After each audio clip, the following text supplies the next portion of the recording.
Bismillahirrahmanirrahim. Assalamualaikum warahmatullahi wabarakatuh.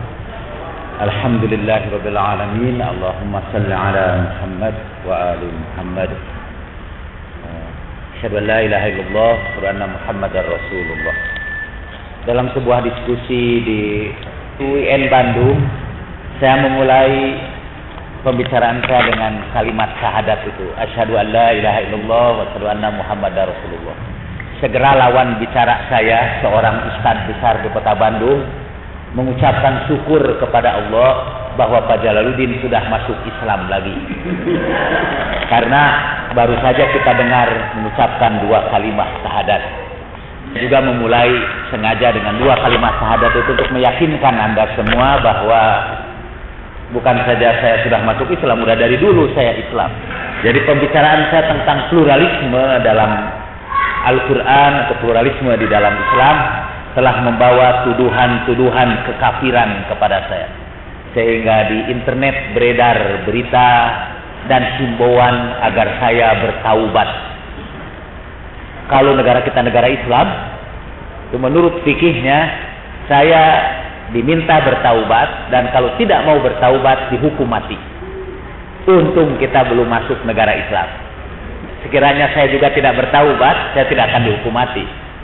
Malah saya bisa memerintahkan anak buah saya untuk menghukum mati orang yang menyuruh saya bertaubat. Pertama, saya akan membicarakan sekali lagi pluralisme di dalam Al-Quran. Dan karena itu pembicaraan kita sepatutnya jangan dibawa kepada persoalan-persoalan lainnya. Kalau Anda mau membantah saya, bantahlah dengan Al-Quran. Nahnu abna'ul burhan, nahnu abna'ud dalil. Kami adalah putra-putra dalil, putra-putra bukti. Saya mulai dengan kisah seperti dalam buku saya. Keluarga Al-Banna itu keluarga pejuang Islam yang sebetulnya tumbuh besar di dalam Islam yang sangat sufistik. Anak yang tertua Hasan Al-Banna Anda kenal sebagai tokoh pendiri Ikhwanul Muslimun. Dia juga ulama yang pernah berjumpa dengan ulama-ulama Syiah di Mekah, kemudian memutuskan untuk membangun Darut Takrib Bainal Mazahib, institusi untuk mendekatkan semua mazhab. Sayang kemudian dia terbunuh sebelum sempat merealisasikan cita-citanya mempersatukan Sunni dan Syiah. Ia keluarga besar, sebagaimana kebanyakan orang Mesir yang sangat soleh, keluarganya umumnya besar. Keluarga Hasan Al-Banna yang paling bungsu, orang Jawa menyebutnya bontot, adalah Jamal Al-Banna. Berbeda dengan kakaknya yang menghabiskan hidupnya di pesantren dan lembaga pendidikan Islam, Jamal Al-Banna itu seorang muhandis, seorang insinyur. Tapi karena ia ikut gerakan Ikhwanul Muslimun, ia dipenjarakan. Tapi karena dia insinyur, di penjara itu dia melakukan perbaikan. Antara lain, dia memperbaiki instalasi listrik di penjara itu. Insinyur dia, insinyur elektro. Jadi karena jasanya memperbaiki instalasi listrik, akhirnya di kamar tahanan itu diadakan atau disediakan kulkas, lemari pendingin, kemudian juga alat pemanas ruangan. Kalau datang musim dingin itu ada alat pemanas ruangan, kalau musim panas tentu ada alat pendingin ruangan yang kita sebut AC. Pokoknya nyaman betul lah. Satu hari terungkaplah dari Jamal Al-Banna satu ungkapan syukur yang anehnya mengejutkan kawan-kawan. Kata dia, berbahagialah Thomas Alva Edison. Pasti dia masuk surga. Karena berkat jasa dialah kita menikmati listrik sekarang ini. Karena berkat jasa Thomas Alva Edison kita menikmati lemari pendingin sekarang ini. Kawan-kawannya yang fundamentalis langsung berkata, tidak mungkin Edison itu masuk surga. Tidak mungkin, dia kan kafir. Semua kafir pasti masuk neraka.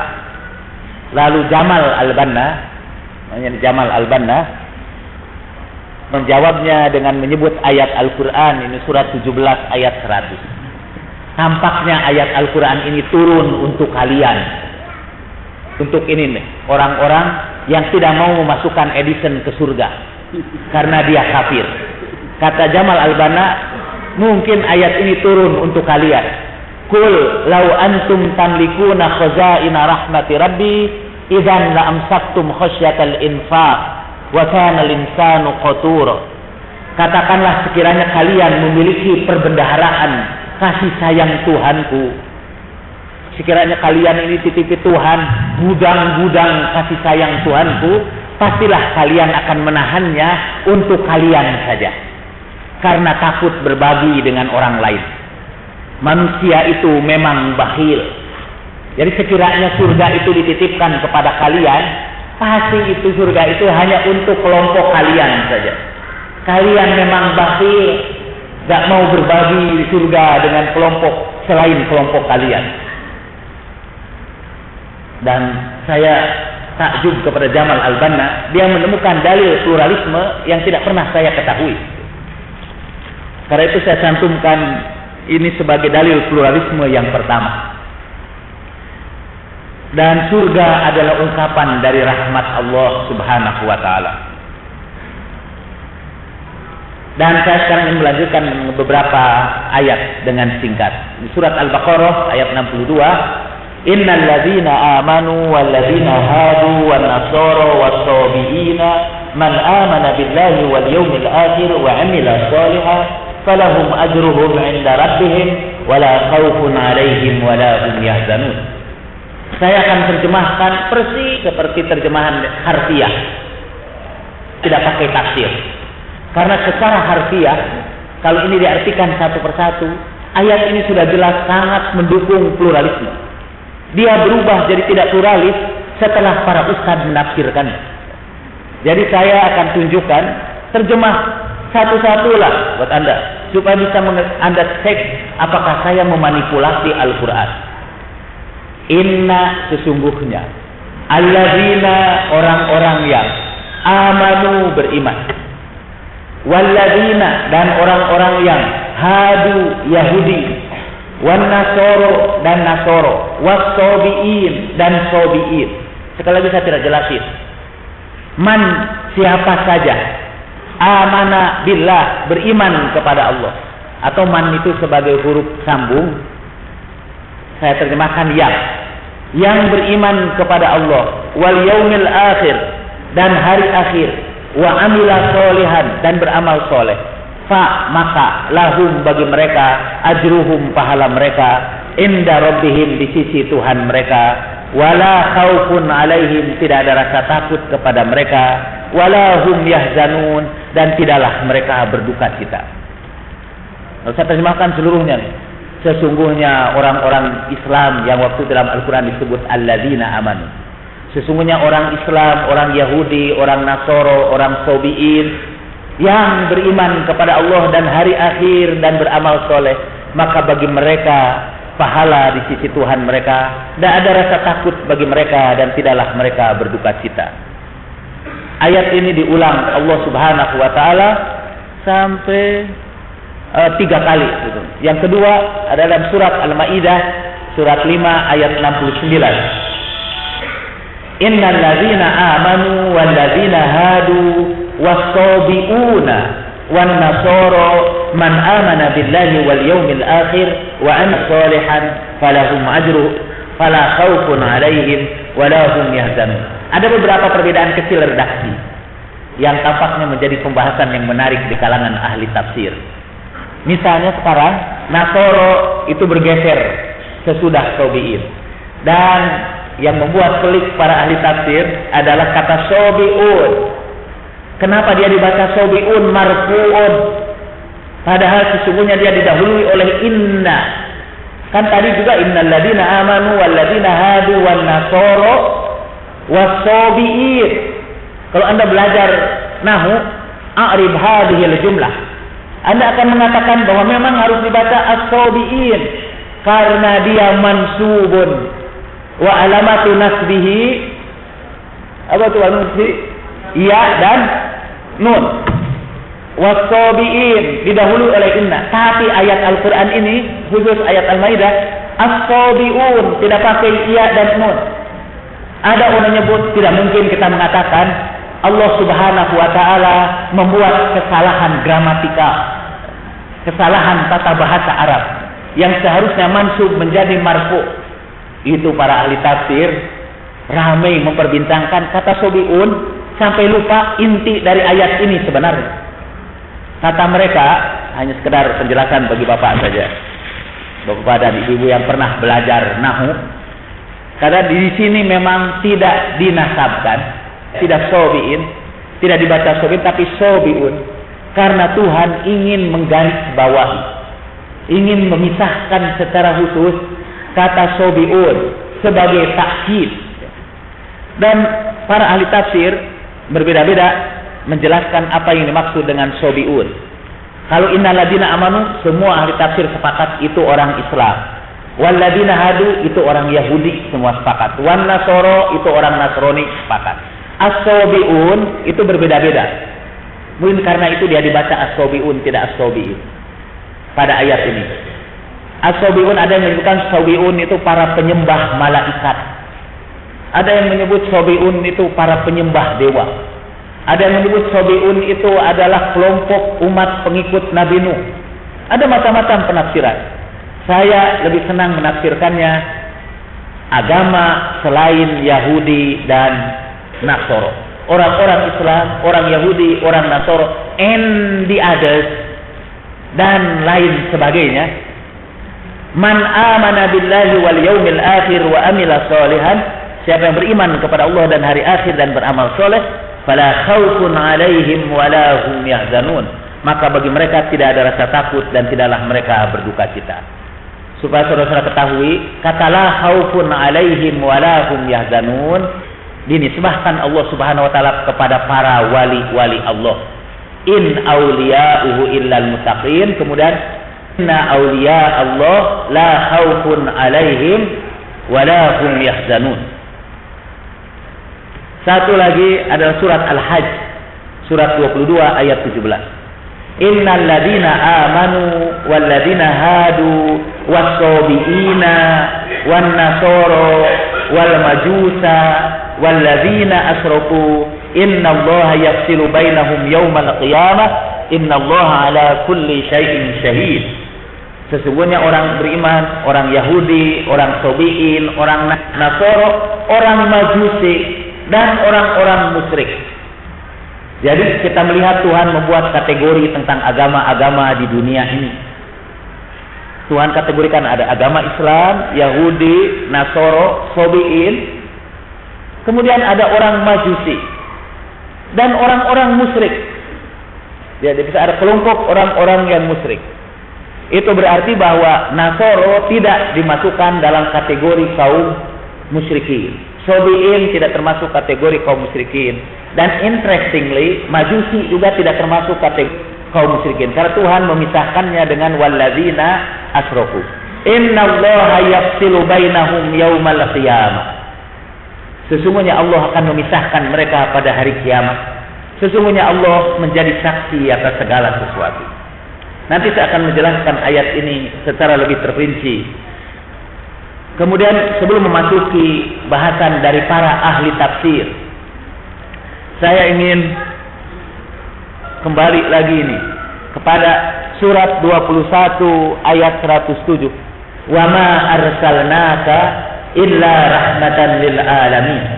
Tidak kautus engkau Muhammad kecuali menjadi rahmat bagi seluruh alam semesta. Jadi kedatangan Rasulullah adalah untuk menyebarkan kasih sayang di seluruh alam semesta. Saya perhatikan pluralisme itu sebetulnya adalah tahap perkembangan terakhir dari tahap-tahap sebelumnya. Atau dengan perkataan lain, ada kelas-kelas pluralisme itu. Ada pluralisme kelas sekolah dasar. Itu sampai SMP lah, itu basic education. Pluralisme itu berpendapat bahwa orang yang menganut mazhab pluralisme itu berpendapat, yang tingkat SD dan SMP itu berpendapat bahwa semua orang yang beramal soleh dan masuk di dalam mazhab kita akan masuk surga. Siapapun gurunya, asalkan satu mazhab dengan kita, itu masuk surga.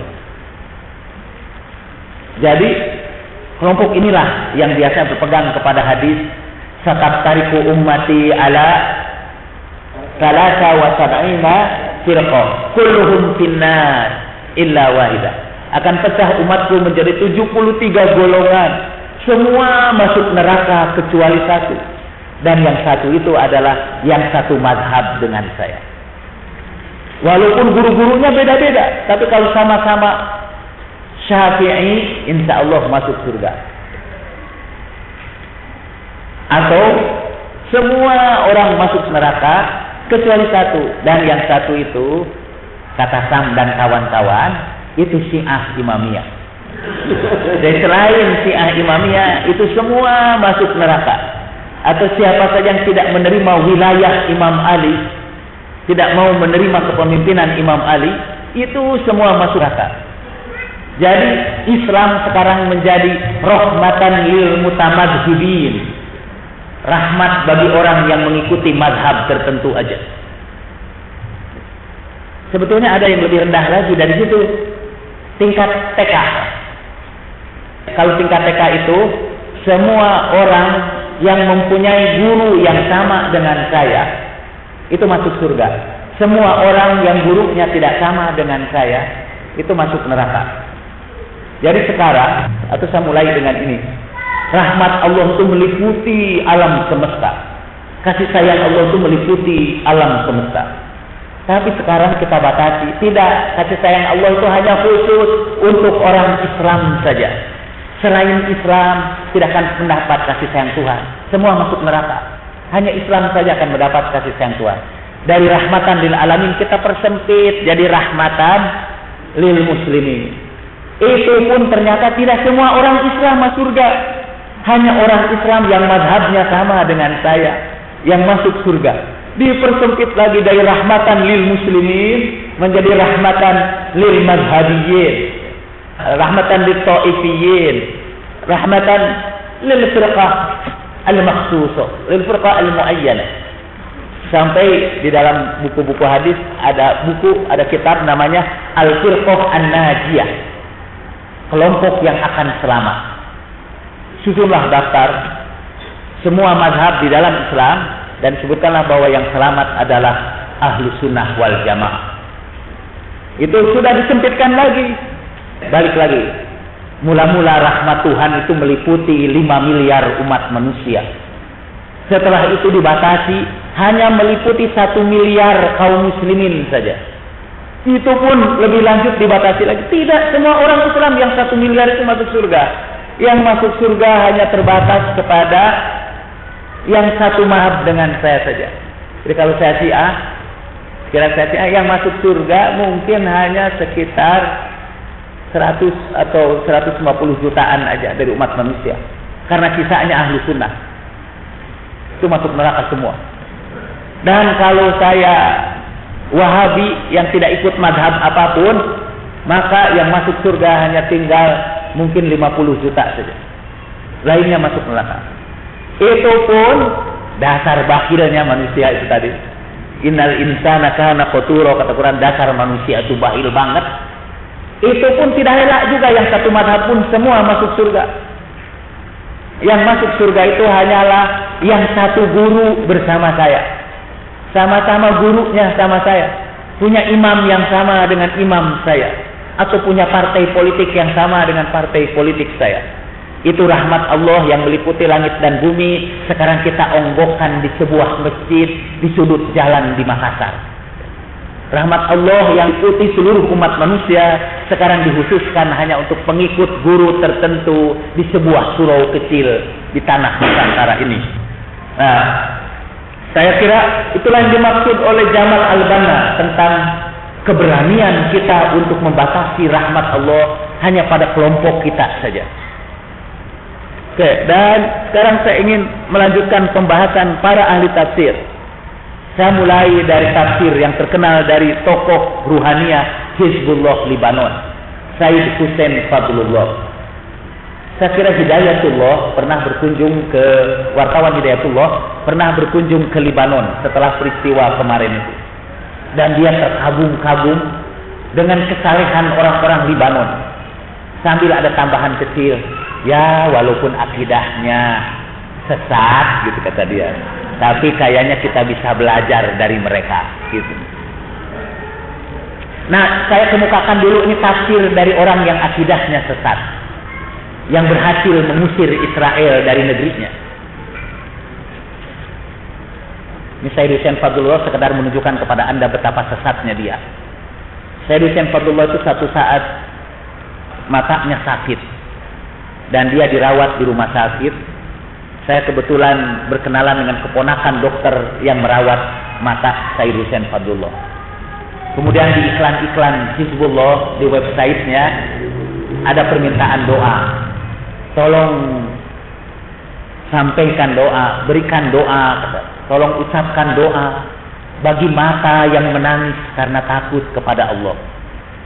Sampaikan doa untuk sepasang mata yang mengisi malamnya dengan bangun di hadapan Allah Subhanahu wa taala. Itu saya baca iklannya, saya sudah mau menangis.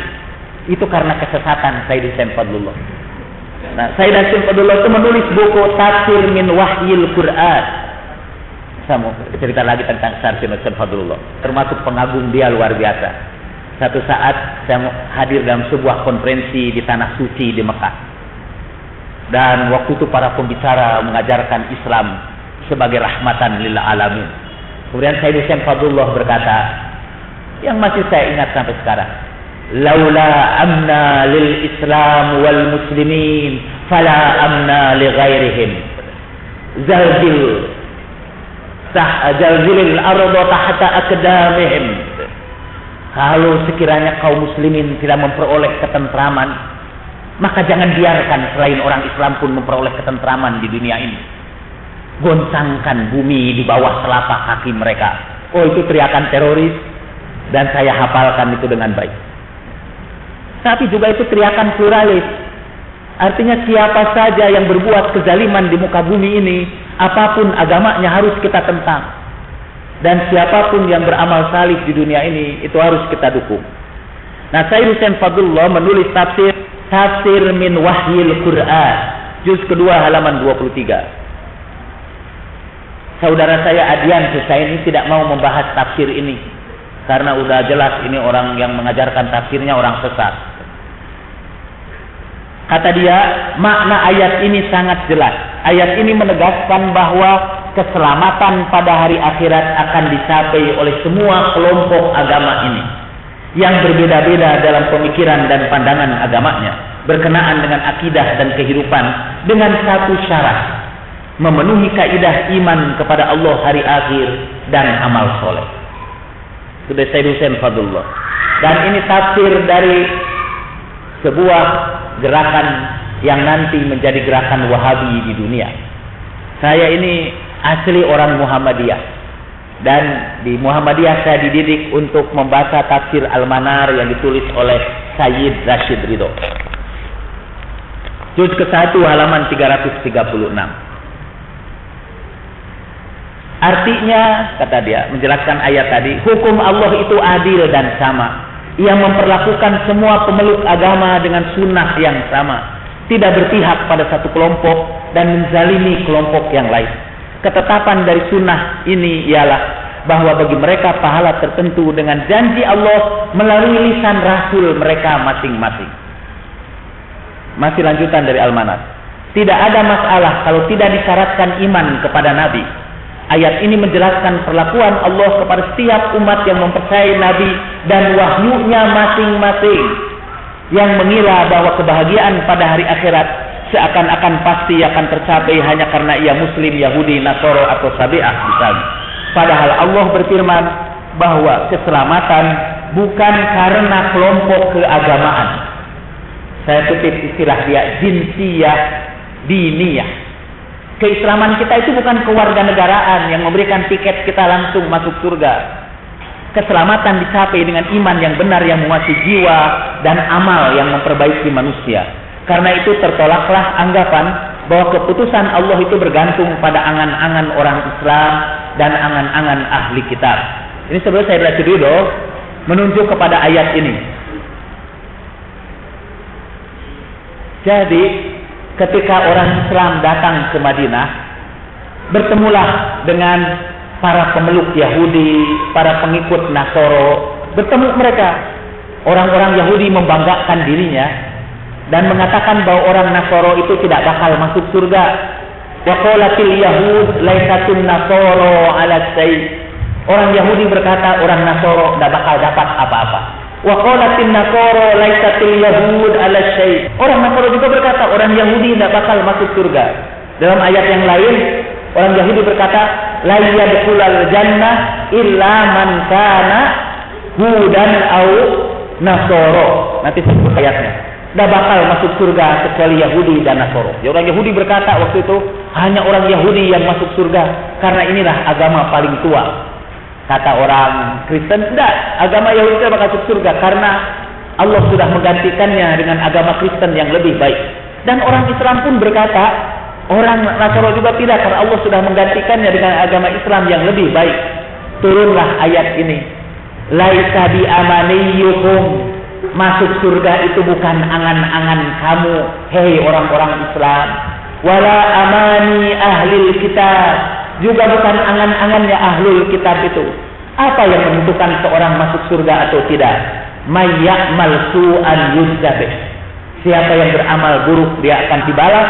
Wala yajid lahu min dunillahi waliyan wala nasira.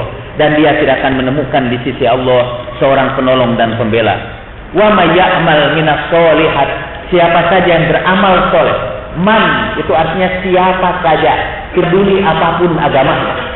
Man, siapa saja ya'mal minas solihat, yang beramal soleh, min zakarin au unsa, baik laki-laki maupun perempuan, wa huwa mu'min, dan dia termasuk orang yang beriman, fa ulaika yadkhulunal jannah, maka mereka akan masuk surga, wala yuzlamuna naqira, dan tidak dizalimi sedikit pun juga.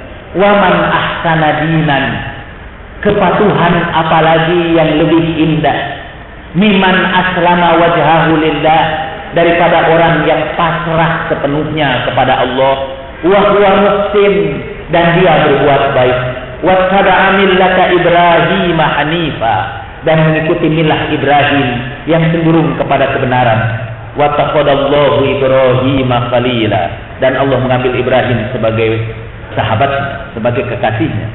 Ini saya sebutkan Allah mengabadikan itu kesombongan orang Yahudi dan Nasoro dalam surat Al-Baqarah 111 sampai 113. Wa qalu, dan mereka berkata, la yadkhulul jannah, tidak akan masuk surga illa man kana hudan aw nasoro, kecuali orang Yahudi dan Nasoro. Tilka amaniyuhum, itu angan-angan mereka saja, itu khayalan mereka saja.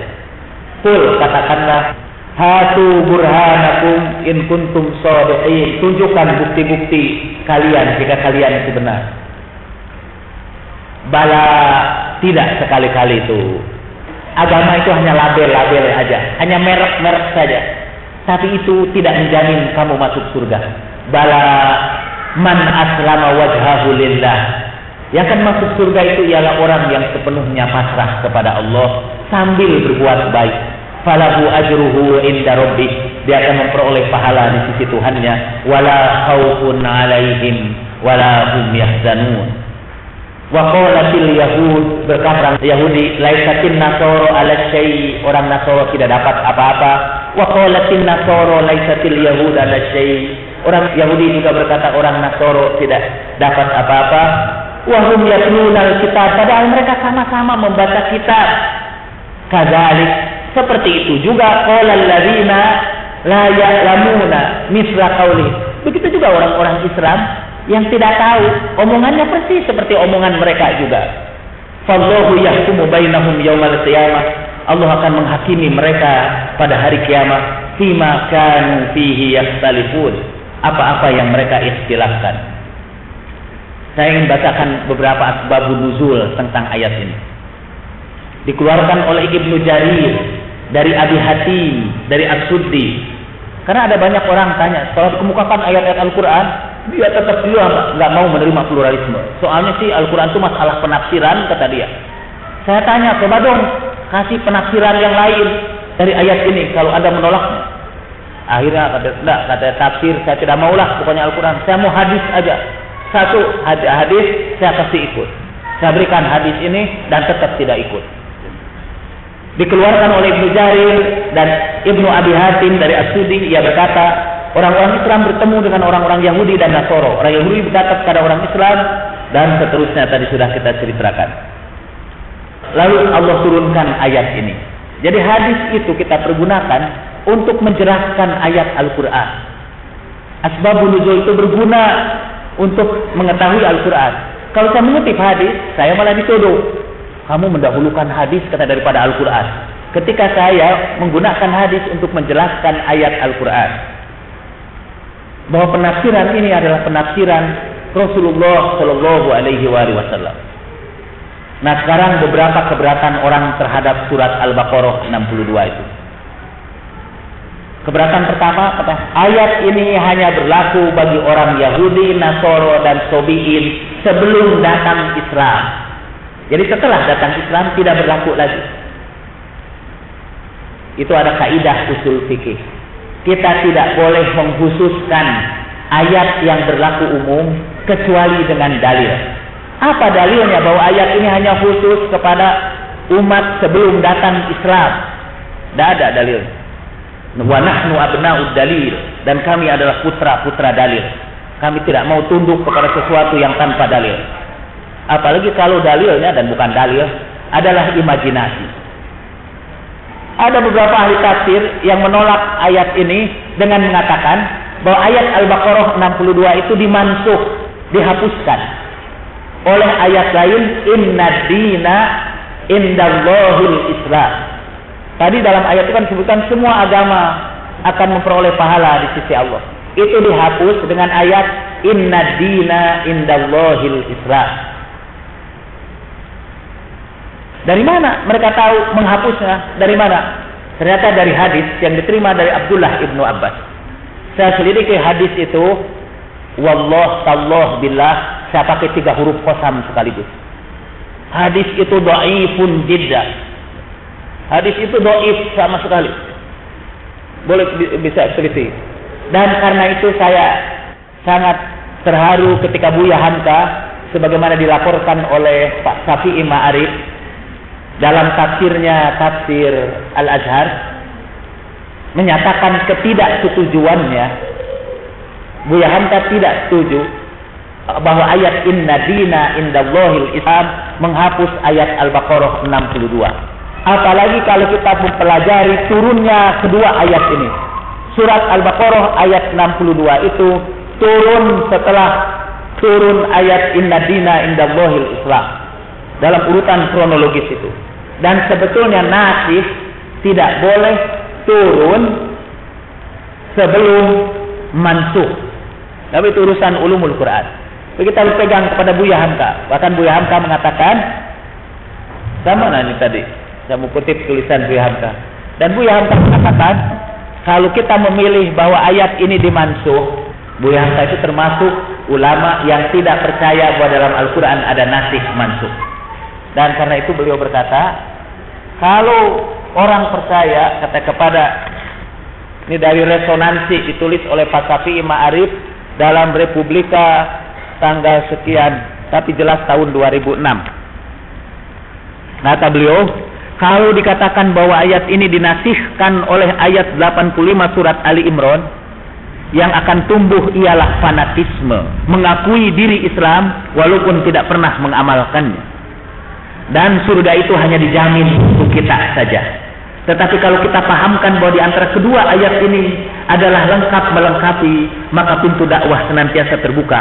Dan kedudukan Islam tetap menjadi agama fitrah, tetap tertulis, tetapi dalam kemurniannya sesuai dengan jiwa asli manusia. Tentang neraka Hamka bertutur, dan neraka bukanlah lubang-lubang api yang disediakan di dunia ini bagi siapa yang tidak mau masuk Islam. Yang sebagaimana yang disediakan oleh Zinuwas Raja Yahudi di Yaman Selatan, yang memaksa penduduk Najran memeluk agama Yahudi padahal mereka telah memegang agama Tauhid. Neraka adalah ancaman di hari akhirat esok karena menolak kebenaran. Kata Buya Hamka, saya ikut Buya Hamka. Dan yang bagus dari Pak Syafi'i Ma'arif.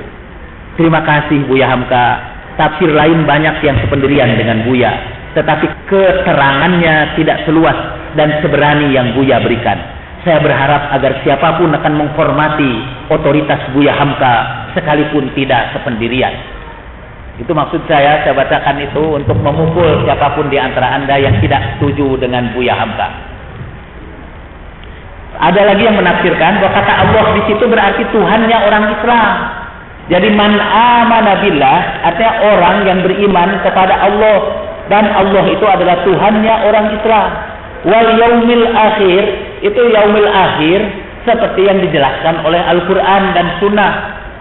Dan wa amila sholihan adalah amal soleh yang didasarkan pada syariat Islam. Jadi kesimpulan ayat itu, orang Islam, orang Yahudi, orang Nasoro asal masuk Islam, dia pasti masuk surga. Dan itu namanya tautologi kalau sedikit belajar logika. Dan tidak mungkin Tuhan mengucapkan sesuatu yang legendaris. Nah, saya ingin tunjukkan bahwa Allah di dalam Al-Quran itu adalah Tuhan dari ahli kitab dan Tuhan dari orang-orang musyrikin. Dalam surat 29 ayat 46, Allah mengajarkan kepada kita agar kita tidak mendebat ahli kitab kecuali dengan cara yang paling baik, kecuali orang-orang yang zalim dari ahlul kitab itu. Dan apa yang harus kita ucapkan kalau kita berdebat dengan ahli kitab? Qulu, ucapkan oleh kalian kalau kalian diskusi dengan ahli kitab. Amanna billadzi unzila ilaina wa unzila ilaikum. Kami beriman kepada kitab yang diturunkan kepada kami dan kepada kitab yang diturunkan kepada kalian. Saya betul-betul terharu itu menyaksikan bagaimana Tuhan mengajarkan kita adab berdiskusi yang pluralistik. Kita mulai dengan hal yang amanna billadzi unzila ilaina wa unzila ilaikum wa ilahuna wa ilahukum wahid. Tuhan kami dan Tuhan kalian satu. Wa nahnu lahu muslimun. Kami semua pasrah kepadanya. Ini orang musyrik. Ketika orang musyrik dulu ditanya tentang siapa yang menciptakan langit dan bumi dan menggerakkan mentari dan bulan, mereka berkata Allah. Fa anna yufakun, maka mau kemana kalian berpaling? Wala in sa'altahum man khalaqahum la yaquluna Allah fa anna yufakun. Ayat-ayat ini menunjukkan bahwa yang dimaksud Allah itu adalah Tuhannya orang-orang musyrik, Tuhannya kita, Tuhannya ahli kitab. Dan terakhir ini, lalu untuk apa Allah menciptakan agama yang beda-beda itu?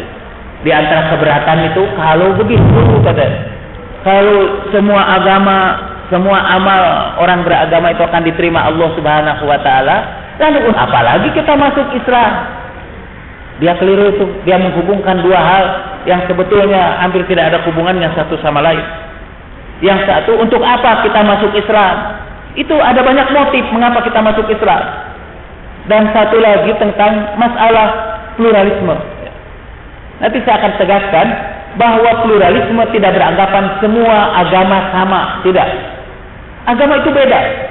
Dan kalau kita menganut pluralisme, kita harus berkata bahwa tidak semua agama sama. Agama Islam tidak sama dengan agama yang lain.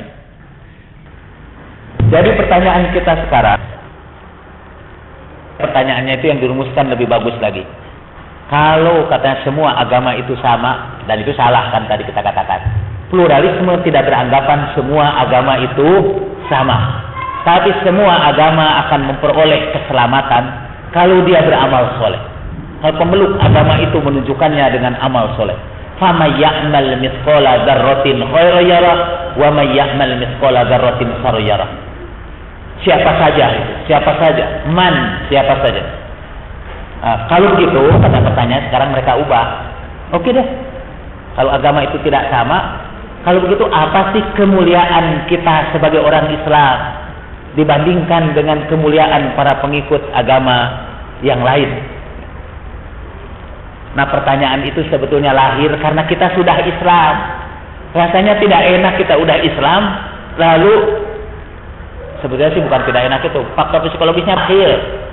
Kita ini ingin hanya orang Islam saja yang masuk surga. Jadi orang lain sepatutnya tidak masuk surga. Jadi itu sebetulnya egoisme. Dan jadi kita merasa kalau kita sudah jadi Islam, kita otomatis istimewa karena keislaman kita. Jadi sekali lagi pertanyaan kita, lalu apa kemuliaan kita sebagai orang Islam? Itu katanya Azhar dengan Sam memberikan penjelasan yang sangat filosofis. Begitu filosofisnya sehingga saya pun tidak sanggup menjelaskannya kembali kepada Anda. Tetapi buat saya, dalam Islam kemuliaan kita tidak diukur dari jenis agama yang kita ikuti. Dari apa kemuliaan kita diukur? Dari ketakwaan. Inna akramakum indallahi atqakum. Dari perbuatan baik. Dan untuk itulah Tuhan menciptakan agama. Jadi mengapa agama itu berbeda-beda sekarang ini? Dan Al-Quran menegaskan agama itu tidak sama. Bukan seorang pluralis yang mengatakan semua agama itu sama. Bukan. Itu orang yang tidak beragama sama sekali. Udah jelas agama itu berbeda-beda. Masa kita mengatakan Islam sama dengan ini? Enggak, berbeda-beda. Bahkan Tuhan jelaskan ini, likullin ja'alna minkum syir'atan wa minhaja. Setiap agama itu kami jadikan bagi kamu, pada setiap agama itu syariat dan aturan hidup yang beda-beda. Setiap agama punya syariat dan aturan hidup yang beda-beda. Walau sya'allah laja'alakum ummatan wahidah. Sekiranya Allah menghendaki semua agama itu dijadikan satu saja. Tapi Allah tidak menghendaki. Allah tidak menghendaki semua agama itu satu. Siapa yang menghendaki semua agama itu satu? Para ustaz. Inginnya semua itu Islam semua. Allah tidak menghendaki semua agama itu satu. Walakin tapi liyabluwakum. Tuhan ingin menguji kalian. Fima atakum, dalam agama yang datang kepada kalian itu. Lalu untuk apa Tuhan menciptakan seluruh agama yang berbeda-beda itu? Fastabiqul khairat, supaya kalian berlomba-lomba dalam kebaikan. Di antara berbagai agama itu berlomba-lombalah dalam kebaikan. Kemuliaan kalian bukan karena kalian Islam, bukan karena kalian Kristen, bukan karena kalian Katolik, tapi karena amal soleh kalian. Dan itu dijelaskan lagi dalam Al-Quran. Walikullin darajatun mimma amilu. Setiap orang diukur derajatnya karena amalnya. Itu kata Al-Quran. Dan Al-Quran tidak mengatakan walikullin darajatun mimma yadinu. Setiap orang derajat sesuai dengan agamanya. Tidak. Walikullin darajatun mimma amilu. Setiap orang diperoleh derajat sesuai dengan amalnya. Fastabiqul khairat, berlomba-lombalah kamu dalam kebaikan.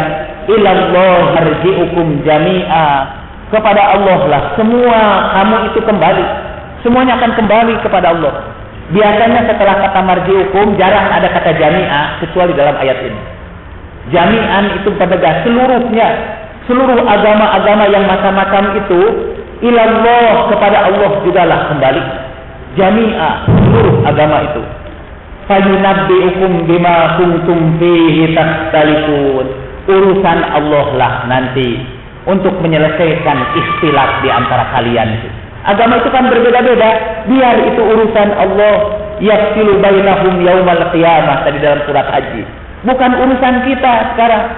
Kita ini mau mengambil tugas Allah, ingin menyelesaikan urusan itu, ikhtilaf perbedaan agama itu di tangan kita sekarang. Dan satu tambahan lagi sedikit. Ini ayat yang terkenal itu la ikraha fid din. Segera setelah ayat ini kan. Allahu la ilaha illa huwal hayyul qayyum la ta'khudhuhu sinatun wa la nawm lahu ma fis samawati wa ma fil ardi man dhal ladzi yashfa'u 'indahu illa bi idhnihi ya'lamu ma bayna aydihim wa ma khalfahum wa la yuhituna bi shay'in min ilmihi illa bima sha'a wa kursiyyu samawati wal ardi wa la ya'uduhu hifdhuhuma wa huwal 'aliyyul 'azim. La ikraha fid din. Tidak ada paksaan dalam agama. Udah jelas kebenaran daripada kebatilan. Barang siapa yang kafir terhadap tauhid dan beriman kepada Allah, Dia berpegang kepada tali yang sangat kokoh, yang tidak akan ada putusnya, dan Allah Maha mendengar dan Maha mengetahui. Dahulu saya pernah mendengar penjelasan dari para ustaz. Tidak ada paksaan dalam agama itu sebelum masuk Islam. Itu tidak ada paksaan. Tapi kalau dia sudah masuk Islam, dia harus dipaksa. Ada juga kawan saya menjelaskan, tidak ada paksaan untuk masuk Islam. Itu pun kalau Islam tidak bisa memaksa. Kalau Islam tidak punya kekuasaan, itu tidak boleh memaksa yang lain masuk Islam. Tapi kalau Islam sudah berkuasa, mereka harus memilih apakah bayar jizyah atau dipotong lehernya, atau masuk Islam. Itu tafsir dari mana itu? Saya tidak tahu. Mungkin saya ingin menulis sebuah disertasi tentang asal usul tafsir itu. Karena sampai sekarang belum saya temukan. Apa asbabun nuzul tentang ayat ini? Saya kutip ini dari At-Tabarsi dalam Majma'ul Bayan fi Tafsiril Quran juz ke-1 ayat 630. Sayyid Rashid Ridho dalam Tafsir Al-Manar juz ke-3 ayat 36. Dahulu ada dua orang anak orang Ansor yang bernama Abul Husain menjadi Nasrani setelah didakwahi oleh pedagang-pedagang dari Syam. Ada sahabat Ansor punya anak muda dua orang. Datanglah pedagang dari Damaskus sekarang ini ke Madinah. Orang-orang Nasrani dan akhlaknya baik-baik. Sehingga kedua anak sahabat Nabi itu masuk Kristen. Lalu mereka datang menemui Nabi. Bahkan ingin memaksa mereka untuk kembali kepada Islam. Tapi Rasulullah melarangnya dan turunlah ayat ini. Jadi dibawa kedua anaknya kepada Rasulullah. Ya Rasulullah, saya sudah ingin anak saya masuk neraka. Bolehkah saya paksa dia masuk Islam? Jangan, kata Rasulullah. Biarlah dia memilih agama yang dia sukai, kata Rasulullah. Sekarang kalau anak bapak pindah agama, bapak bawa anak bapak kepada ustaz. Apa kata ustaz? Murtad itu harus dihukum mati kecuali dia bertaubat lebih dahulu. Seluruh ahli fikih itu mengatakan hukuman buat orang murtad dipotong lehernya. Dari mana itu hukum itu datang? Tidak tahu saya. Karena Rasulullah malah mengatakan tidak boleh memaksa. Dan ini juga saya tertarik dengan kisah asbabun nuzul dari Tafsir Al-Manar juz ketiga ayat 36. Yang kata Adiyam Husaini, saya tidak mengutip dari juz ketiga ini, saya kutip. Dahulu ini secara singkat, di zaman jahiliyah sebelum datang Rasulullah, kalau orang-orang Madinah menghadapi anak yang sakit-sakitan, kalau orang Jawa, kalau anaknya sakit-sakitan diadakan sah. Kalau orang Madinah menemukan anaknya sakit-sakitan, mereka kirim anak itu untuk dipelihara oleh orang Yahudi. Itu biasanya umurnya panjang. Kalau diurus orang Yahudi. Saya kira alasannya sangat logis. Pertama, waktu itu orang Yahudi menguasai perekonomian di Madinah. Jadi pastilah gizinya lebih baik dari rata-rata penduduk Madinah. Apalagi yang hidup di padang pasir. Dan kedua,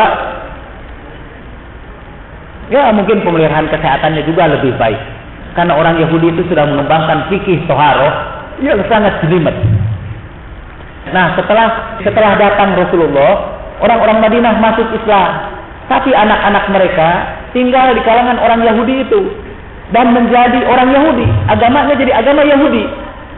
Jadi mereka datang menemui Rasulullah. Ya Rasulullah itu anak-anak kami karena dititipkan di Yahudi. Mereka jadi Yahudi. Apa boleh kami paksa dia masuk Islam? Tidak boleh, kata Rasulullah. Apa kata Rasulullah? Turunlah ayat ini tadi, la ikraha fiddin, dan Nabi bersabda, Allah memberikan kebebasan memilih kepada sahabat-sahabatmu. Maksudnya kepada anak-anak yang sudah jadi Yahudi itu. Kalau mereka memilih kamu, maka mereka termasuk kamu. Kalau mereka memilih Yahudi, mereka termasuk Yahudi. Jadi biarkan mereka memilih agamanya masing-masing. Itu keterangan yang paling pluralistis. Ayat ini turun setelah perang Bani Nadir bulan Syawal tahun ke-3 Masih dari Al-Manar. Ayat ini turun setelah perang Bani Nadir tahun ke-3. Orang kafir memerangi kaum muslimin dengan bantuan Yahudi Bani Nadir. Mereka pernah mencoba membunuh Nabi sampai 2 kali. Ketika akhirnya Bani Nadir kalah, para sahabat meminta izin untuk memaksa anak-anak mereka untuk masuk Islam. Rasulullah SAW melarangnya dan turunlah ayat ini. Saya akhiri dengan ini supaya tidak ada salah paham. Pluralisme tidak berarti semua agama sama. Setiap agama berbeda dengan yang lainnya dalam syariat dan akidah dan pandangan hidup. Pluralisme mengakui bahwa semua agama akan memperoleh keselamatan selama mereka beriman kepada Tuhan, hari akhir, dan beramal soleh. Pluralisme tidak berarti kita menganggap semua agama benar. Pluralisme mengakui bahwa setiap agama benar dengan ukuran kebenarannya sendiri.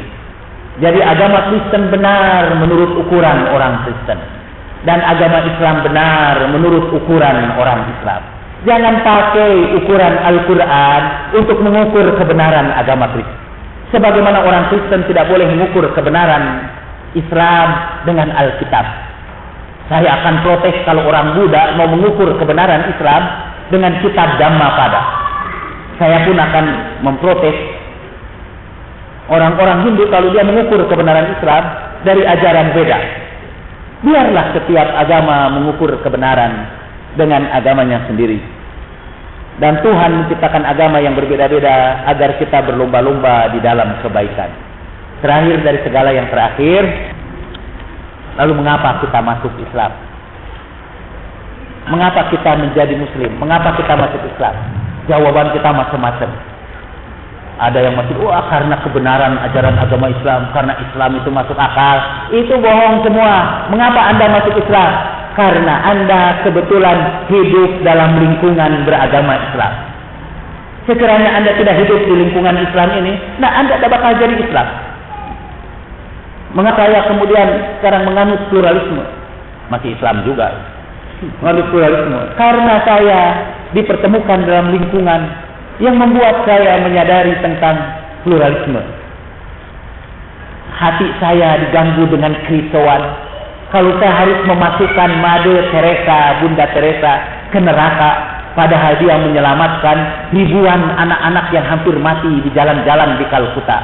Lalu saya harus masukkan ke surga seorang kiai yang Muslim, walaupun dia korupsi besar-besaran.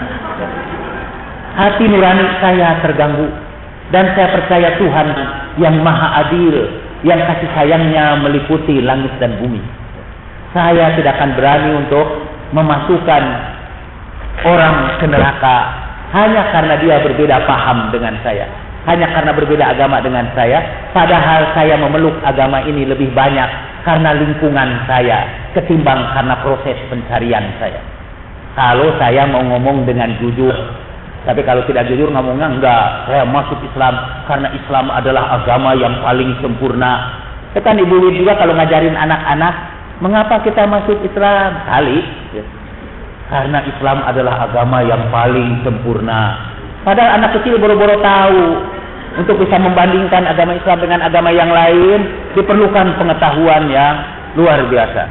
Ya mungkin ada di antara saudara yang menemukan ajaran agama itu lewat pencarian. Alhamdulillah. Tapi mayoritas kita ini masuk agama karena persoalan geografis. Jadi kalau dilacak akhir-akhirnya, bahwa kalau semua orang Islam itu masuk surga, maka yang memasukkan orang ke surga itu adalah faktor geografis. Jadi di mana kita berada, itulah yang mendorong kita masuk surga. Mohon maaf.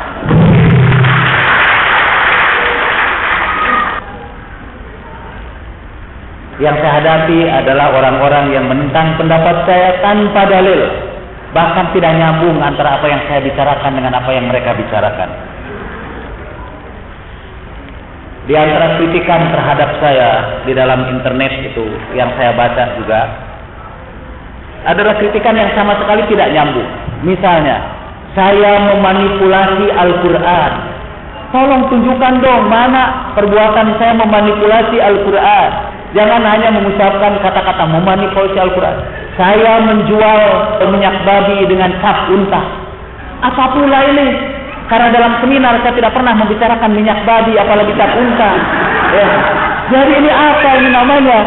Ini bukan berargumentasi. Ini namanya memaki. Wailul likulli humazatin lumazah. Dan kata para ahli komunikasi itu membedakan antara four words. Ada kata-kata yang kita ucapkan itu tidak untuk menyampaikan makna tertentu, tapi hanya untuk menyambungkan kasih sayang saja. Misalnya, kalau kita mengucapkan kepada istri kita, "Hai honey," I love you so much. Itu hanya untuk menghubungkan kecintaan saja. Ketika orang Sunda tanya kepada tetangganya, "Bade kamara?" Orang Sunda mau kemana? Dan orang Sunda jawabnya, "Kapayun, ke depan." Itu sebetulnya tidak terjadi proses pertukaran informasi. Itu hanya upaya untuk menyambungkan persaudaraan saja. Sama seperti kalau kita tanya, "Apa kabar?" "Baik." Kan sudah cukup. Kalau kita mau menukar informasi harusnya, "Apa kabar?" "Baik." Baiknya gimana? Ini apa yang terjadi sebetulnya? Kalau tujuannya itu emang mau mencari informasi. Nah, ada juga kata-kata yang disebut oleh Hayakawa kalau saya tidak salah, itu salah seorang ahli linguistik. Dia sebut sebagai kata-kata yang mengerang. Kalau tadi itu kata-kata yang menyebabkan kita jadi jatuh cinta, jadi senang, itu dia sebut kata-kata yang mengeong. Her world. Ada kata yang rule world. Itu kata-kata auman, itu kata-kata harimau. Jadi kata-kata itu juga tidak menyampaikan informasi, cuma memaki aja. Seperti memanipulasi ayat Al-Quran, atau tadi menjual minyak babi dengan sak unta. It doesn't mean anything. Tapi itu memuaskan pengucapkan yang orang yang mengucapkan. Memuaskan, paling tidak mengurangi a little mental disorder. Ya. Karena dengan begitu dia meledakkan kejengkelannya dan kemarahannya. Tapi yang seperti itu tidak saya temukan dalam majelis yang mulia sekarang ini. Saya malah mendengarkan her world ini. Walaupun membantah, tapi bantahannya sangat indah. Saya bertentangan dengan orang tua saya ini, kata orang tua saya, lalu dia mulai menentang pendapat saya. Saya ini tidak bermaksud menyanggah, tetapi kemudian menyanggah. Jadi, dan itu sangat indah saya kira ada diskusi kita pada hari ini. Marilah saya sekarang mencoba menjawabnya juga dengan informasi. Bapak yang pertama, ini sebetulnya berpusat pada kata Islam. Ada inna dina indallahil Islam. Sesungguhnya agama di sisi Allah hanyalah Islam. Wa may yabtaghi ghairal islami dina la yuqbala minhu wa huwa fil akhirati minal khasirin. Siapa yang mencari agama selain Islam, dia tidak akan diterima dan di akhirat termasuk orang-orang yang rugi.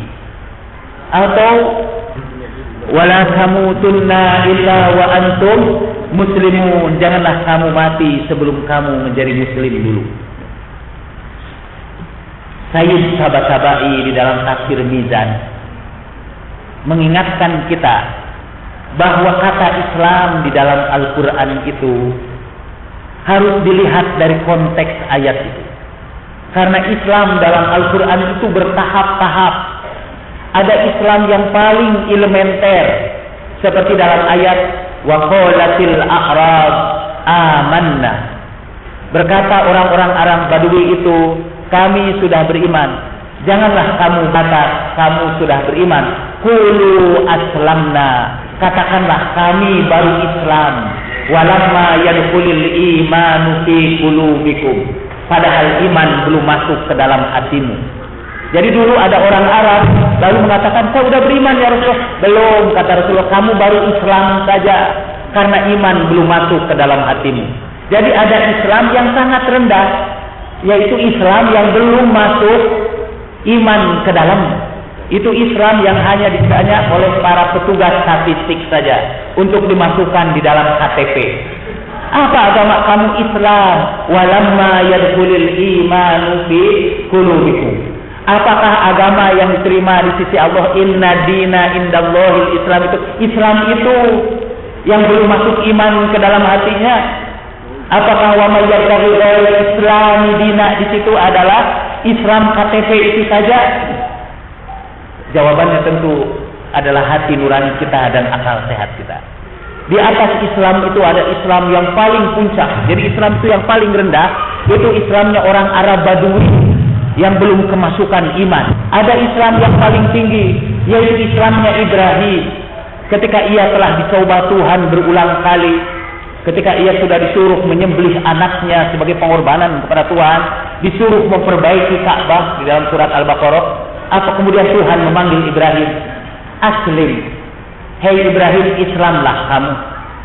Itu Ibrahim yang sudah jadi nabi, menyembelih Ismail, sudah berjuang untuk menegakkan perintah Allah, pernah dibakar oleh api Namrud, masih disuruh di akhir perjuangannya itu disuruh masuk Islam lagi. Islamlah kamu hai Ibrahim. Qala aslamtu li rabbil alamin. Aku Islam kepada Tuhan yang memelihara seluruh alam ini. Islam apa ini, Pak? Tentu beda ini Islam Ibrahim dengan Islamnya orang Badui itu. Ingatlah ketika Yakub hampir mendekati kematian, kata Al-Quran. Ketika Yakub mau mendekati kematian, dia berpesan kepada anak-anaknya. Yakub itu seorang nabi. Dan dalam Islam, Yakub juga disebut Islam, Pak. Ibrahim disebut Islam. Yakub juga membawa agama Islam. Huwa sammakumul muslimin. Tuhan beri nama kalian itu Islam. Begitu juga Ibrahim, Yakub, itu semua Islam. Dan ini anak-anaknya sudah masuk Islam semua. Tapi Yakub berkata kepada anak-anaknya sebelum mati, la tamutunna illa wa antum muslimun. Hei anak-anakku yang sudah Islam, janganlah kamu mati sebelum kamu Islam lagi. Ada dua Islam ini. Ada dua macam Islam ini. Satu Islamnya Badui dan satu Islamnya Ibrahim. Dan Nabi Yakub itu berkata sebetulnya kepada anaknya, tingkatkan Islam kamu itu dari Islam Badui menjadi Islamnya Ibrahim. Jangan sampai kamu mati sebelum Islam kamu sama seperti Islamnya Ibrahim. Nah, Islam Ibrahim itulah yang diterima di sisi Allah Subhanahu wa taala. Itulah yang dimaksud wa may yabtaghi ghairal islami dina la yuqbala minhu wa huwa fil akhirati minal khasirin. Islamnya orang Badui itu tidak akan diterima Allah. Tidak karena iman belum masuk ke dalam hatinya. Pada syarat diterimanya amal tadi itu ialah man amana billah wal yaumil akhir wa amila sholihan. Sebetulnya saya menjelaskan ada terperinci dalam buku saya, Pak, tentang konsep Islam. Itu sebetulnya saya maksudkan sebagai kata pengantar untuk disertasi doktor dari IAIN, Pak Dr. Aflatun Mukhtar. Dia bercerita tentang konsep din di dalam Al-Quran. Kemudian para Madinah bermaksud mau membukukan buku itu, konsep agama, dan saya diminta membuat kata pengantar. Dia lulus ujian disertasinya, saya disuruh meminta kata pengantar. Saya juga sebenarnya diminta untuk penguji, tapi saya tidak bisa hadir. Jadi saya diminta untuk membuat kata pengantar. Karena kata para Madinah, ini disertasi itu terlalu eksklusif, tidak cocok diterbitkan oleh para Madinah. Jadi saya diminta untuk membahas disertasi dia dan membicarakan apa yang dimaksud dengan konsep din di dalam Al-Quranul Karim. Saya tulislah, tak bisa tulis saya terlambat, itu udah dicetak, tinggal kata pengantarnya. Akhirnya tulisan saya disambungkan jadi epilog aja, ditambahkan di ujung buku itu. Karena bukunya udah selesai. Waktu Pak Aflatun Mukhtar membaca buku itu, membaca atau kata penutup yang saya tulis, Pak Aflatun Mukhtar itu telepon saya. Alhamdulillah Pak Jalal menulisnya setelah saya lulus sebagai doktor. Sekiranya itu dikirimkan Pak Jalal sebelum saya jadi doktor, mungkin saya sekarang tidak jadi doktor. Itu ungkapan terima kasih dari Pak Aflatun Mukhtar, dan dia setuju dengan apa yang saya bicarakan. Di situ saya membedakan apa yang dimaksud dengan inna dina indallahil Islam itu. Bahwa Islam di situ bukan Islam sembarangan saja itu yang diterima Allah itu, tapi Islamnya siapa saja. Man aslama wajhahu lillah. Mereka yang pasrah sepenuhnya kepada Allah Subhanahu wa taala. Wa huwa muslim, sambil dia ini mengisi hidupnya dengan perbuatan baik, apapun agamanya. Lalu, bukankah surga yang seluas langit dan bumi disediakan bagi orang-orang yang takwa? Marilah kita teruskan apa definisi orang takwa. Tapi sebelum definisi orang takwa, saya ingin tanya Bapak-bapak dan Ibu-ibu. Kalau kita ditanya apa yang disebut Islam, apa yang disebut Islam? Pasti jawaban kita ialah orang yang beriman pada Allah dan kepada Muhammad Sallallahu Alaihi Wasallam. Itu kita sebut Islam. Malah enteng betul jadi Islam itu. Ucapkan saja syahadat. Asyhadu an la ilaha illallah wa asyhadu anna Muhammadar Rasulullah. Sehingga ada ini nih orang Kristen di Jakarta ini, orang bule, Pak, kawin sama orang Islam, perempuannya Islam di Jakarta itu. Kan tidak boleh itu di dalam hukum Islam. Padahal mereka sudah menikah sekian lama. Si istrinya ikut pengajian. Setelah ikut pengajian, dia jadi tidak enak karena ini haram menikah dengan orang Kristen. Saya beri nasihat sederhana aja supaya halal, suruhlah suamimu membaca asyhadu alla ilaha illallah wa asyhadu anna muhammadar rasulullah. Secara fikih dia sudah dihitung sebagai Islam. Tapi what kind of Islam is it? Islam macam apa pula ini? Apakah itu Islam yang akan diterima Allah Subhanahu wa taala dalam kata inna dina indallahil Islam, atau Islamnya Ibrahim alaihissalam? Lalu ini juga ketika saya tanya apa definisi kafir kepada bapak-bapak, pasti bapak-bapak dan ibu-ibu kan berkata kafir ialah non-muslim. Itu kafir adalah non-muslim. Apa dalilnya bahwa kafir itu non-muslim? Tidak ada. Kalau saya ditanya apa yang disebut Islam menurut Rasulullah, coba apa yang disebut Islam? Al-muslim man salimal muslimuna bilisanihi wa yadihi. Orang Islam kata Rasulullah, itu definisi. Perhatikan definisi Rasulullah tentang Islam. Orang Islam adalah orang yang selamat orang lain dari gangguan lidahnya dan tangannya. Orang yang menyelamatkan orang lain dengan lidahnya dan tangannya, itu namanya muslim.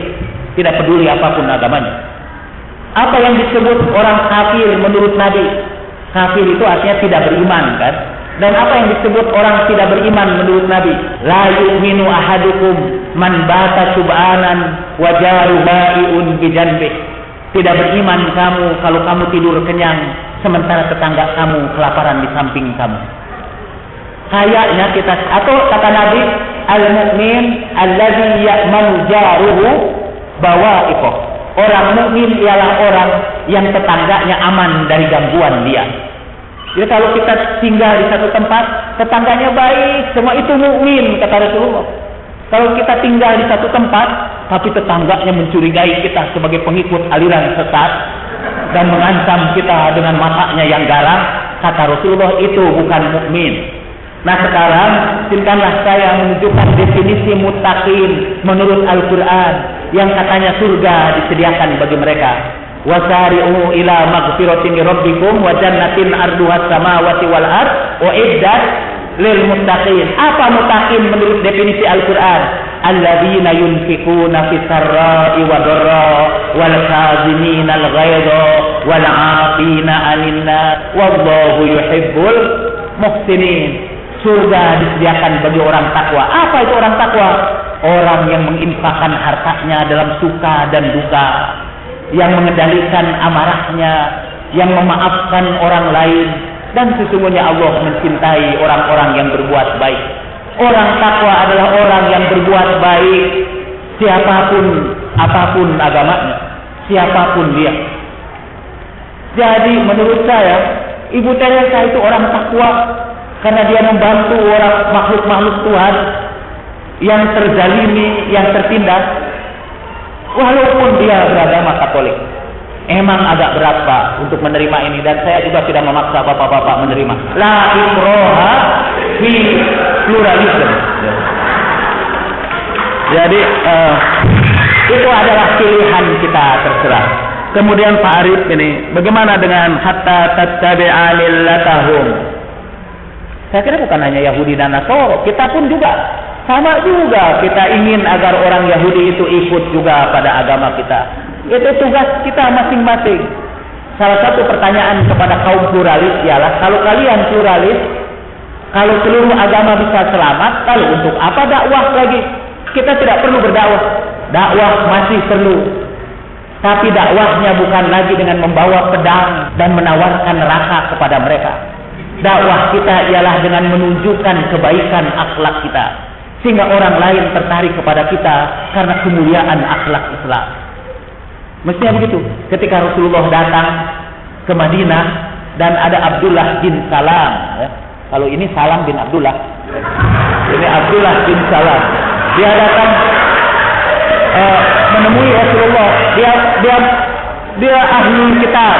Begitu dia melihat akhlak Rasulullah, belum mendengar dakwahnya saja, dia melihat akhlak Rasulullah, kata dia, wallah demi Allah wajah seperti ini pastilah wajah pendusta, kata dia. Dan dia masuk Islam tidak melalui perdebatan, tidak ditakut-takuti oleh neraka, tapi dia masuk Islam karena kemuliaan akhlak Nabi. Saya ini baru bisa dakwah kepada pemeluk agama lain setelah saya menganut pluralisme ini. Saya diundang ke gereja, saya menjadi penceramah rutin di Keuskupan Katolik, di Keuskupan Jawa Barat. Saya ceramah di Gereja Kristen Indonesia, di Persatuan Gereja Indonesia, dan mereka mencintai saya. Mungkin malah lebih dari kaum fundamentalis terhadap saya. Mengapa? Karena yang kita ajarkan adalah agama yang penuh cinta kasih. Satu saat saya terkejut, saya diundang oleh Gereja Kristen Jawa, GKJ, untuk memberikan sumbangsih tentang teknik menyebarkan dakwah Kristen di Indonesia. Bagaimana mengefektifkan dakwah Kristen di Indonesia. Saya diskusi bersama George Adisondro. Saya kira waktu itu Sam juga hadir. Dan waktu itu saya terkesan, saya bilang, saya sudah mengikuti George Adisondro. Kata George Adisondro, kalian itu apa sih yang mau kalian dakwahkan itu? Apakah gereja atau ajaran Kristus? Kalau yang mau dakwahkan kalian itu gereja, maka dakwah kalian baru berhasil kalau semua menjadi Kristen. Dan Kristennya juga Kristen Jawa. Itu masuk Gereja Kristen Jawa, barulah kalian berhasil.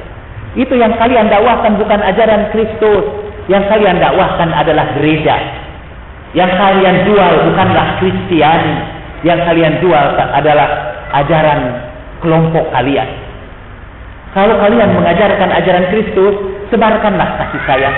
Bukankah Kristus berkata, berbahagialah orang-orang yang lapar karena mereka akan dikenyangkan Tuhan. Bukankah Kristus mengajarkan kita untuk mencintai musuh-musuh kita? Jadi sebarkanlah kasih sayang, bantulah orang lain tanpa pamrih, tanpa mengajak mereka masuk kepada gereja kita. Bantuan itu tulus, karena itu adalah ajaran Kristus. Oh, saya dukung itu George Adisondro, supaya dakwah Kristen kalian efektif, saya bilang. Bantulah orang-orang Islam misalnya untuk belajar Al-Quran di sekolah-sekolah Islam. Karena mereka tidak punya biaya, biarlah mereka menjalankan agamanya dengan sebaik-baiknya. Tugas kalian adalah menyebarkan kasih sayang. Itu tugas kalian. Itu ajaran Kristus. Saya pun ingin berkata kepada kalian ini, ya, yang mungkin mempertanyakan, kalau begitu gimana dakwah kita kalau kita udah pluralistis?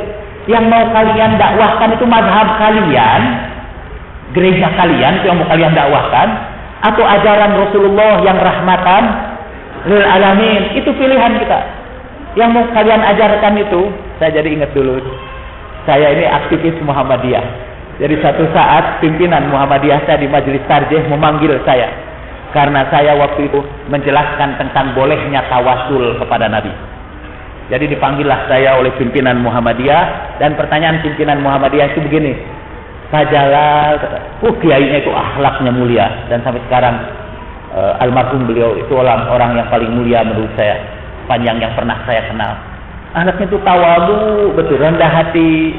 Saya ingin berusaha meniru rendah hati dia, tapi selalu gagal. Dan dia bertanya, Pak Jalal mau dibawa kemana umat ini? Kepada Al-Quran dan Sunnah atau kepada Syiah, kata dia. Lalu saya balik bertanya kepada beliau, Bapak mau dibawa kemana umat ini? Kepada Muhammadiyah atau kepada Quran dan Sunnah? Dan beliau tidak jawab. Karena itu saya pun tidak jawab. Itulah pertanyaan kita sekarang sebetulnya. Ketika kalian dakwah itu, kalian itu dakwah mau bawa umat kemana? Mau bawa umat ke Syiah, mau bawa umat ke Muhammadiyah, mau bawa umat ke Persis, mau bawa umat ke PKS, mau dibawa kemana umat ini? Saya akan menjawab, saya akan membawa umat kepada lindungan kasih sayang Rasulullah Shallallahu Alaihi Wasallam. Terima kasih Bapak. Itu judulnya tadi, masalah menyikapi perbedaan. Ini terakhir ini, bagaimana mewacanakan pluralisme itu pada realitas yang ada sekarang ini. Saya kira bacalah ini tulisan Pak Syafi'i Ma'arif. Beliau itu Di situ berkata bahwa beliau mulai tertarik dengan pluralisme dan tafsir Al-Baqarah ayat 62 itu setelah seorang jenderal yang bertugas di Poso menanyakan tentang maksud ayat 62 surat Al-Baqarah. Ajaib, ini jenderal di Poso tiba-tiba menanyakan kepada Pak Syafi'i Ma'arif Al-Baqarah ayat 62. Mungkin Pak Syafi'i Ma'arifnya juga tanya, yang mana itu ya ayat 62? Lalu dia buka-bukalah Sir Al-Azhar. Dan ternyata surat Al-Baqarah ayat 62 itu yang kita bicarakan sekarang. Itu ditanyakan oleh seorang jenderal di Poso. Itu berarti ada relevansinya pluralisme ini dengan masalah konflik sosial karena agama di negeri ini. Artinya bukan pluralisme bisa memecahkan persoalan, bukan. Tapi paling tidak pluralisme bisa dijadikan landasan ideologis bagi perdamaian di antara kita. Kemudian mengenai walan tardo an kal yahud hatta tatabi amila tahun dan sudah saya jelaskan. Kullu mauludin yuladu alal fitrah. Betul. Dan buat saya itu sangat pluralistis. Setiap orang itu lahir karena fitrahnya, tapi lingkunganlah yang menyebut dia Yahudi, Kristen dan Nasoro, kan? Abawahu alladhina yuhawwidanihi wa yunassiranihi wa yumajjisanihi. Jadi kalau kita Islam itu bukan karena amal soleh, kita bukan karena proses pencarian, bukan karena orang tua saja. Orang tua kita kebetulan kan, maka Islamlah kita. Sekiranya orang tua saya George Bush Junior, pasti saya ini jadi fundamentalis Kristen. Ke Pak Mujahid ini, katanya emang ada orang yang nggak bisa mencicipi surga karena akidahnya berbeda, karena salatnya berbeda. Saudara sedang menggunakan ukuran Islam untuk mengukur orang-orang Islam. Dan itu benar. Orang Islam yang tidak sholat masuk neraka insya Allah. Artinya kalau Allah menghendaki. Kalau Allah mengampuni dia masuk surga. Karena keluasan kasih sayang. Karena itu saya tertarik betul dengan doa yang saya baca setiap ba'da sholat. Allahumma inna maghfirataka arja min amali.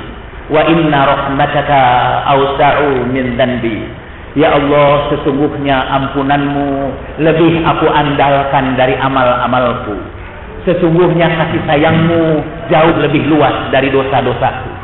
Jadi orang tidak sholat insya Allah masuk surga kalau diampuni Allah subhanahu wa ta'ala.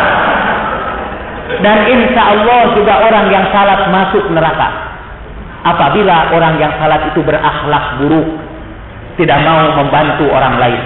Fawailul lil musallin, maka neraka wel bagi orang-orang yang salat. Itu orang salat di neraka. Sampaikan pada orang tua Anda bahwa orang salat pun bisa masuk neraka.